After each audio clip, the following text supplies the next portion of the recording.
Yo, what's up everyone, Lad here. Here's everything you need to know about the version 2.0 update. Let's get it. Welcome to hell, literally. You can tell someone to go hell for the first time and it's acceptable. Let's go ahead and start with the many great quality of life improvements. The first one is the reset of the timer for enemies and path factions. Before, elite enemies would respawn 10 hours from when you defeat it. I'm sure myself and others don't keep track of this, so it's a great universal change. For elite enemies, they spawn at 9 UTC and 21. Rare elite enemies spawn every day at 9 UTC, and elite enemies in hell spawn on the hour, and path factions in hell on the minute. The next quality of life, the ability to use multiple HUDs at once. I'm kind of a hoarder, so this is a great change to save yourself some time. Moving on to battle. You can now see active status effects onto yourselves and enemies. This is great. I often find myself waiting to see if I need to reapply them, and it takes forever. Also in battle, in the land of hell, you'll be encountering Hellcates. These things give a whopping 400,000 EXP, and more importantly, small soul crystals can be converted to soul shards in the exchange.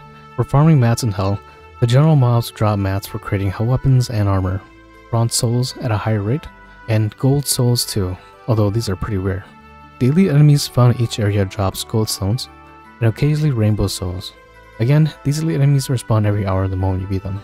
Moving on to influences. At fame level 47, every battle that you win, all travelers recover a small percentage of HP, and at fame level 48, every battle that you win, you now recover a little bit of SP to all travelers. This is great if you're trying to farm for mats. And then in the exchange tab, it's been cleaned up a bit. Make sure you visit the soul exchange tab. Depending on how much you're planning to grind, make sure you get all the limited time items that expire.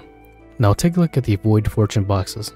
These give you one from a selected list from bronze to rainbow souls. And if you move lower into the list, you can see I carried the rainbow soul for 200. It's 100 more expensive, but you're guaranteed to get the soul in that character, whereas the fortune box is RNG. If you're casual, you definitely want to focus on grabbing all the void dusts. These allow you to recover a soul back. They'll be useful in the future as we get more hell weapons. If you're hardcore grinding like myself, you may have a lot of bronze souls. You can convert these bronze and silver souls to soul shards so that you can exchange them to rainbow and gold souls. Finally, with the next quality of life improvement, we finally have more slots for your party, a total of 30. This is something that I've been complaining since the beginning of time. It's awesome and it's probably the best quality of life so far.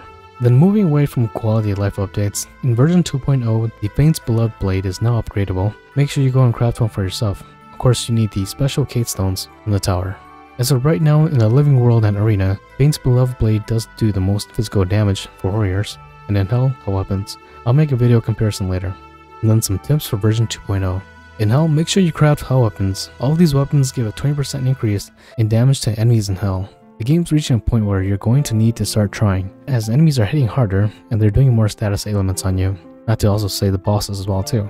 In version 2.0 and Bestower of All, chapter 1, I underestimated the boss using my general team and I had to redo the fight 3 times. So make sure you go prepared. Anyways, that was it for version 2.0. Let me know if I missed anything or if anything you want to add. I'll catch you next time. Take care of yourselves. Let out.